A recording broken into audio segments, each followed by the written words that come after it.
जय हिंद दोस्तों। आपका स्वागत है आपके अपने यूट्यूब चैनल यूपी रोजगार 9। हम लोग पढ़ रहे हैं RRB NTPC RRB group D के लिए प्रैक्टिस सेट। आज हमारा प्रैक्टिस सेट नंबर है कितना, 34 प्रैक्टिस सेट है। ठीक है, इस प्रैक्टिस सेट में जितने भी पिछली परीक्षाओं में महत्वपूर्ण प्रश्न और जो परीक्षा में आ चुके हैं हम उनको ही लेकर इसमें आते हैं। ठीक है, वीडियो को लाइक किया करें दोस्तों और अपने दोस्तों में शेयर कर दिया करें। ठीक है, हम लोग आज की क्लास प्रारंभ करते हैं। आज की क्लास के सबसे पहले हमने कितने 6 प्रश्न लिख रखा है। ठीक है, देखते हैं आज की क्लास का सबसे पहला प्रश्न क्या है। कह रहा 2 ट्रेनों की चालों का अनुपात 5:7 है। यदि पहली ट्रेन 3 घंटे में 300 किलोमीटर की दूरी तय करती है तो दूसरी ट्रेन की चाल क्या होगी। यानी दोनों ट्रेनों की चाल का अनुपात हमको दिया है, स्पीड का अनुपात कितना दिया है, 5:7 दिया है। और कह रहा पहली ट्रेन 3 घंटे में कितना, 300 किलोमीटर। तो यहाँ से चाल बराबर क्या, दूरी बटे समय कितना 3, यानी पहली ट्रेन की चाल कितनी आ गई, 100 किलोमीटर प्रति घंटा। कितनी आ गई, 100 किलोमीटर प्रति घंटा की आ गई। तो हमसे पूछा दूसरी, तो यहाँ पहली चाल का अनुपात कितना दिया हुआ है, 5, यानी 5 का मान कितना दिया हुआ है, 100। ये कितना गुना लिखा है, 20 गुना लिखा है। तो दूसरी ट्रेन चाल कितनी, इसका भी 20 गुना कर देंगे। तो 7 गुणते 20 कितना, 7 गुना 14, 140 किलोमीटर। कितना आ जाएगा, 140 किलोमीटर। ऑप्शन नंबर हमारा सी, ऑप्शन नंबर सी हो जाएगा। ठीक है, दूसरा प्रश्न देखते हैं। कह रहा है x अनुपात y जेड कामा y अनुपात जेड एक्स कामा जेड अनुपात एक्स वाई के अनुपातों के व्युत्क्रमानुपाती अनुपातों का मिश्र अनुपात क्या होगा। सबसे पहले इनका व्युत्क्रमानुपाती लिखते हैं। इसका व्युत्क्रमानुपाती क्या होगा, यानी उल्टा लिख देना है, y जेड बटे एक्स। इसका क्या होगा, जेड एक्स बटे वाई। इसका क्या होगा, एक्स वाई बटे जेड। अब हमसे पूछा क्या गया है, मिश्र अनुपात। मिश्र अनुपात क्या होता है, सभी संख्याओं का गुणा करा देते हैं आपस में, इनका गुणा करा देते हैं। जब गुणा कराएंगे तो x से एक x कट जाएगा, y से y कट जाएगा, z से एक z कट जाएगा। तो ऊपर क्या बचेगा, x y z, और नीचे क्या बचेगा, 1। तो उसको जब अनुपात में लिखेंगे कितना, x y z अनुपात 1। यही हमारा आंसर आ जाएगा। ऑप्शन नंबर हमारा कौन सा ही हो जाएगा, ऑप्शन नंबर ए इसका उत्तर हो जाएगा। ठीक है, अगला प्रश्न देखते हैं हम लोग, प्रश्न नंबर 3।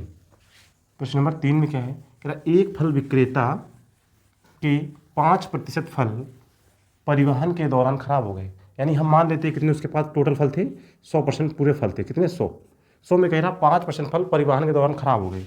5% फल परिवहन के दौरान खराब, ये खराब हो गए। तो बचे कितने, 95% बचे उसके पास। 95% में कह रहा है 100% फल थे, 95% कह रहा है शेष के 20% फल सेल्फ में रखने पर सड़ गए। शेष के 20%, तो इसका 20% फ्रैक्शन कितना होता है, 1/5। तो इसका 1/5 कितना हो जाएगा, इसका 1/5 19, कितना आएगा 19। यानी 95 पहले थे, उसमें 19 सड़ गए। तो हमारे पास बच्चे कितने, अभी कितने बचे उसके पास, 15, 15 में 9 6, यहाँ कितना बचा, 8 में 7 76। यानी उसके पास कितने, 100 फल थे प्रारंभ में, और बचे कितने हैं उसके पास, 76 फल। अभी 76% बचे हुए हैं। तो उसका नुकसान कितना हुआ, 100 में 76 कम हुए, कितने बचेगा, 24%। यानी उसके 24% फल कैसे हो गए, सड़ गए, या उसका नुकसान हो गया। ठीक है, तो ऑप्शन नंबर इसका कौन सा हो जाएगा, ऑप्शन नंबर बी। अगला प्रश्न देखते हैं, प्रश्न नंबर 4।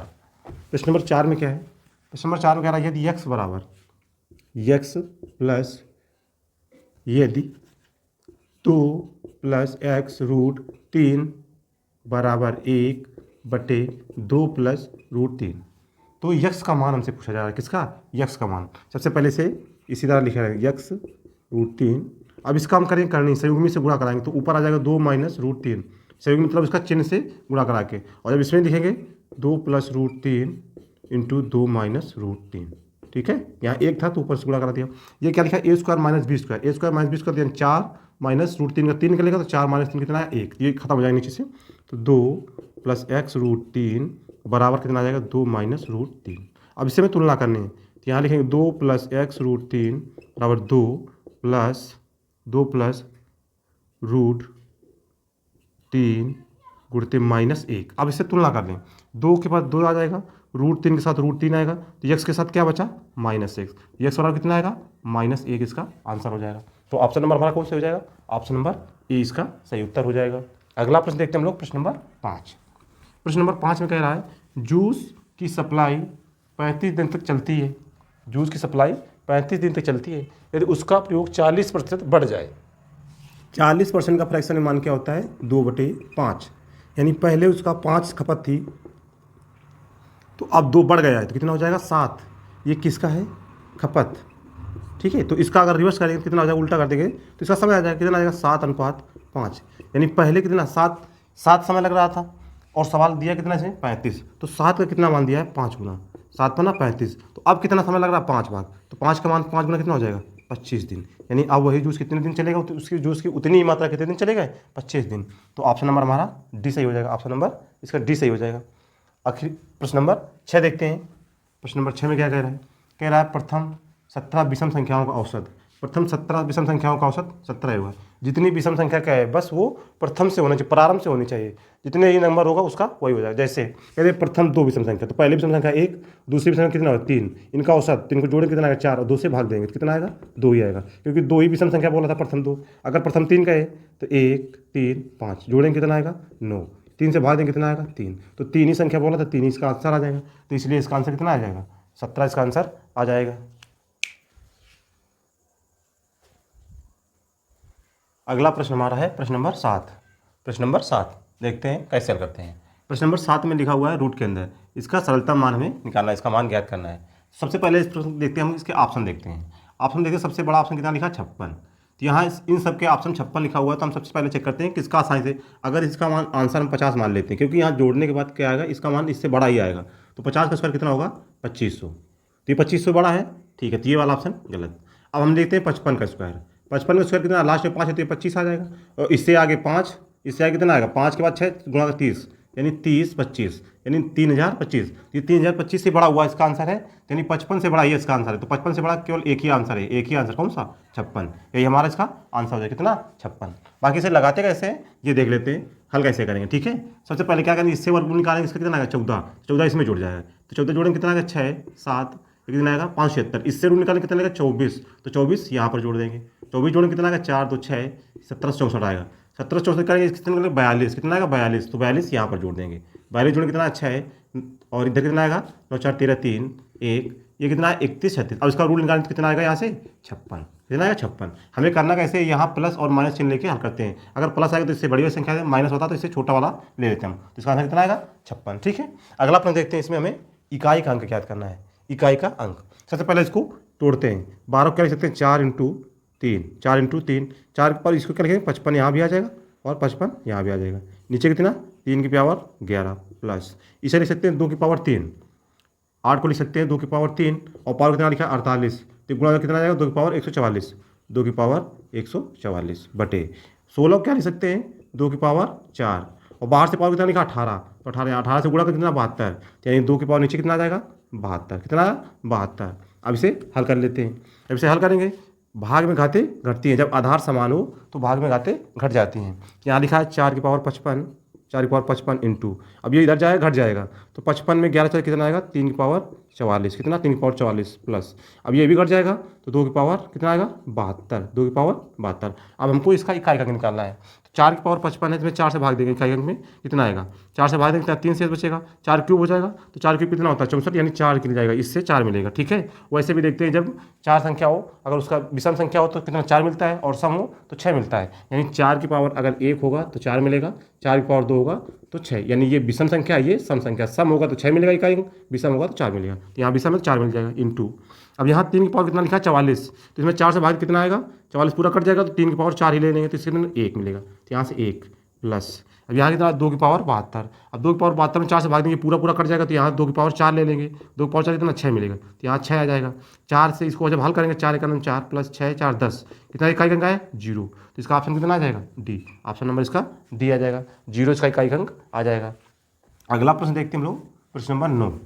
प्रश्न नंबर 9 में क्या है, कह रहा है बिंदु Q एक आयत ABCD के अंतर्गत है, ABCD के अंतर्गत है, तो एक आयत बना लेते हैं हम लोग, एक आयत बनाते हैं ये ABCD, ठीक है, ये एक आयत बना लिया हमने। अब सवाल हमसे पूछा जा रहा है कि एक बिंदु Q है, तो बिंदु Q कहीं पर भी हम लेते हैं, ये ले लेते हैं Q, ये Q एक बिंदु ले लिया, ठीक है। अब सवाल आ QA कितनी है 3 सेंटीमीटर, फिर QB 4 centimetre, QA 3 centimetre, QB 4 centimetre, फिर QC कितना हमारा 5 सेंटीमीटर, तो हमसे QD पूछा जा रहा है, क्या पूछा जा रहा है, क्यू डी, इसको मान लेते हैं एक्स, इसको हम लोग मान लेते हैं एक्स। अब इसे कैसे हल करना है, सबसे पहले देते हैं जो सामने सामने इनके स्क्वायर, यानी 3 का स्क्वायर प्लस 5 का स्क्वायर बराबर इसके ये सामने वाली का, जहाँ से बिंदु यहाँ से यहाँ तक और यहाँ से यहाँ तक इसका स्क्वायर, 4 का स्क्वायर प्लस एक्स स्क्वायर, ये दोनों इन दोनों का वर्गों का योग और इन दोनों के वर्गों का योग बराबर होता है। ठीक है, अब इसे हल करेंगे, ये कितना आएगा 9, ये कितना आ जाएगा 25, ये कितना आएगा 16 प्लस एक्स स्क्वायर, जब इसे जोड़ें कितना आएगा 16 और ये 25 और 9 कितना हो जाएगा 34, ये इधर आ जाएगा माइनस का बराबर एक्स स्क्वायर, इसमें घटाएंगे 34 में 16 घटाएंगे कितना बचेगा 18, कितना बचेगा 18, एक्स स्क्वायर बराबर 18, तो एक्स वाला कितना आ जाएगा 3√2, कितना आ जाएगा 3√2, तो इसका आंसर कितना आ जाएगा 3√2। तो ऑप्शन नंबर कितना आ जाएगा इसका, ऑप्शन नंबर इसका ए आ जाएगा, ऑप्शन नंबर इसका ए आ जाएगा, हमारा ऑप्शन नंबर इसका ए आ जाएगा। अगला प्रश्न हम लोग देखते हैं, प्रश्न नंबर हमारा 10, प्रश्न नंबर कौन सा 10, प्रश्न नंबर 10 में क्या है, यदि किसी समबाहु त्रिभुज की आंतरिक त्रिज्या, समबाहु त्रिभुज, एक समबाहु त्रिभुज इसकी आंतरिक त्रिज्या मतलब ये वाली, ये आंतरिक त्रिज्या कितनी है इसकी, किसी समबाहु त्रिभुज की आंतरिक त्रिज्या क्या होती है, आर बराबर होती है a/2√3, कितनी होती है आर बराबर a/2√3। ये सवाल में कितना दिया गया है इसके बराबर हमें दिया गया है a बराबर √3। ठीक है, अब यहाँ से a बराबर कितना निकलेगा, a बराबर ये इधर जाकर गुणा हो जाएगा 2√3 इंटू √3, गुणा कराएंगे, रूट यहाँ से खत्म हो जाएगा, कितना आ जाएगा 6, यानी क्या ये भुजा, इस समबाहु त्रिभुज भुजा कितनी आ गई 6। हमसे क्या पूछा गया परिमाप पेरीमीटर क्या होता है इसका 3a, तो 6 गुणित 3 कितना आ जाएगा 18 सेंटीमीटर, कितना आएगा 18 सेंटीमीटर। ऑप्शन नंबर हमारा कौन सा हो जाएगा, ऑप्शन नंबर बी सही हो जाएगा। अगला प्रश्न देखते हैं हम लोग, प्रश्न नंबर 11, प्रश्न नंबर 11 में क्या है, प्रश्न नंबर 11 में देखते हैं a + a 1/a बराबर 1, और हमसे मान पूछा जा रहा है a² - a + 1/a² + a + 1। सबसे पहले इसे हल करते हैं, इसका गुणा करना a² + 1 क्रॉस गुणा करना कितना a, इसको इधर लाते हैं a² - a + 1 बराबर कितना है 0। अब इसका मान हमें 0 पता है, यहाँ रख देते हैं, तो 0 कुछ भी रखते हैं, 0 कुछ भी हो तो उसका मान कितना आता है 0 आ जाता है उसका मान, तो इसका आंसर कितना आ जाएगा 0। तो ऑप्शन नंबर हमारा कौन सा हो जाएगा इसका, ऑप्शन नंबर डी सही हो जाएगा। अगला प्रश्न, प्रश्न नंबर हमारा 12 देखते हैं हम लोग। प्रश्न नंबर 12 में क्या है, कह रहा है एक संख्या से 15 घटाने पर वह 80% रह जाती है, यानी जब 15 घटा देते हैं तो वह 80% रह जाती है, तो 15 घटाने पर उसके कितना परसेंट मान चेंज होगा 20%, यानी 20% किसके बराबर है 15, जब 15 का अंतर आता है तो उसमें 20 का परिवर्तन आ जाता है, तो 20% 15 के बराबर, तो हमने कहा उस संख्या का 40%, यानी उस संख्या का 20% का मान 15, तो 40% तक क्या 2 से गुणा करा दें इसमें, तो कितना है 40% आ जाएगा यहाँ, तो यहाँ इसमें भी 2 से गुणा करा दें, 15 दूना 30, तो इसका आंसर कितना आ जाएगा 30। तो ऑप्शन नंबर हमारा कौन सा हो जाएगा, ऑप्शन नंबर इसका बी हमारा सही उत्तर हो जाएगा। अगला प्रश्न हमारा है प्रश्न नंबर 13, प्रश्न नंबर 13 कह रहा है सुधा अपनी आय का 15% बचाती है, यदि व्यय 20% बढ़ता है और बचत में 60% की वृद्धि होती है तो उसकी आय में कितने % की वृद्धि होती है। देखते हैं, सबसे पहले आय बराबर क्या होता है, आय बराबर व्यय प्लस बचत। ठीक है, मान लिया हमने आय कितनी थी उसकी 100, कितनी थी 100%। ठीक है, अब व्यय कितना उसका है, प्रारंभ पहले 15% बचाती है, कितना 15%, तो उन्होंने खर्चा कितना किया होगा 85, तभी तो मिला के 100 आएगा।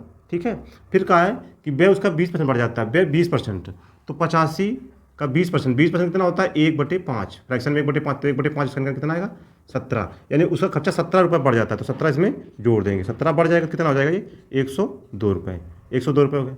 इसके बाद का है उसकी बचत में भी 60% की वृद्धि होती है, बचत में 60, बचत कितनी है 15 का 60% कितना होता है 3/5 होगा, तो 60 का 3/5 करें, 5 से 5, 5 या 15, 3 3 9, कितना आएगा 9, इसकी बचत भी बढ़ गई, कितनी 9, तो अब कितना हो जाएगा 24, कितना हो जाएगा 24, यानी उसने 24 बचाया है रुपये और खर्चा कितना किया है 102 रुपये, तो उसने टोटल कमाया कितना होगा, इन दोनों को जोड़ देंगे कितना आएगा 126, कितना 126 उसने कमाया होगा। ठीक है, तो हमसे पूछा उसकी आय में कितने % की वृद्धि हुई, तो यहाँ उसकी आय कितनी थी 100 रुपये, अब यहाँ कितनी प्राप्त हो गई 126, तो कितनी वृद्धि हो गई 26%, क्योंकि 100 पर ही इसका बेस है, तो ये सीधा सीधा आंसर हमारा 26% ही आ जाएगा, तो इसका आंसर कितना आएगा 26%। ऑप्शन नंबर हमारा कौन सा हो जाएगा, ऑप्शन नंबर हमारा सी सही हो जाएगा, ऑप्शन नंबर सी सही हो जाएगा।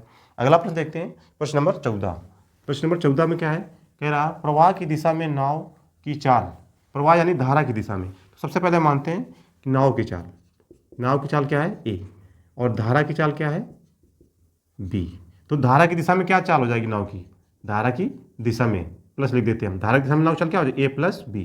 तो यही हमको दिया है ए प्लस बी, धारा की दिशा यानी प्रवाह में कितना है 12। अब धारा का विपरीत करेंगे तो ये क्या हो जाएगा ए माइनस बी। तो ए माइनस बी ये कितना दिया है हमको 8। अब इन दोनों को जब हल करेंगे तो ये नाव के चार तीन को दोनों जोड़ेंगे कितना आएगा 2a बराबर कितना आ जाएगा 20।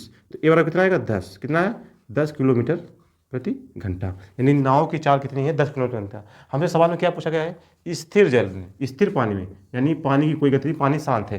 तो 24 किलोमीटर जाने में कितना समय लगेगा नाव को। तो 24 किलोमीटर जाना है तो समय बराबर क्या होगा दूरी बटे चाल। तो समय दूरी कितना है दूरी 24 और चाल कितनी है 10, भाग दें कितना है 2.4 किलोमीटर, 2.4 घंटा आएगा। ठीक है 2.4 घंटा आएगा, समय पूछा गया है। तो ऑप्शन नंबर हमारा कौन सा हो जाएगा इसका, ऑप्शन नंबर ए हो जाएगा। ठीक है ऑप्शन नंबर हमारा ए सही हो जाएगा। अगला प्रश्न देखते हैं हम लोग, प्रश्न नंबर 15, अंतिम प्रश्न देखते हैं। कह रहा यदि बिक्री का मूल्य 3 गुना है, बिक्री का मूल्य 3 गुना है और लागत मूल्य 2 गुना है तो लाभ 65% हो जाएगा। तो मौजूदा लाभ प्रतिशत क्या है। तो सबसे पहले देखते हैं लाभ कितना है इसका 65%।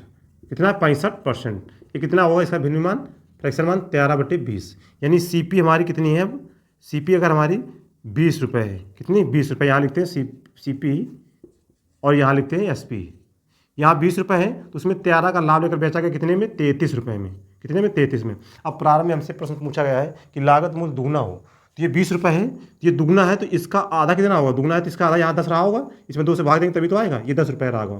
फिर इसके बाद कहा गया विक्रय मूल्य कितना किया गया 3 गुना, विक्रय मूल्य 3 गुना, ये 3 गुना है तो इसका 3 गुना, तो इसका 1/3 कितना हो जाएगा 33 का 1/3 कितना आएगा 11, तो कितना आ जाएगा 11। तब हमसे पूछा गया मौजूदा लाभ, यानी 10 रुपये की चीज़ 11 रुपये में बेची जाएगी तो उसका कितना लाभ होगा 1 का लाभ होगा। किस पे लाभ हो 10 पे, 1/10 इंटू 100, 10 से 0 कट जाएगा, ये कितना आ जाएगा 10% इसका आंसर आ जाएगा। कितना इसका आंसर आ जाएगा 10% इसका आंसर आ जाएगा।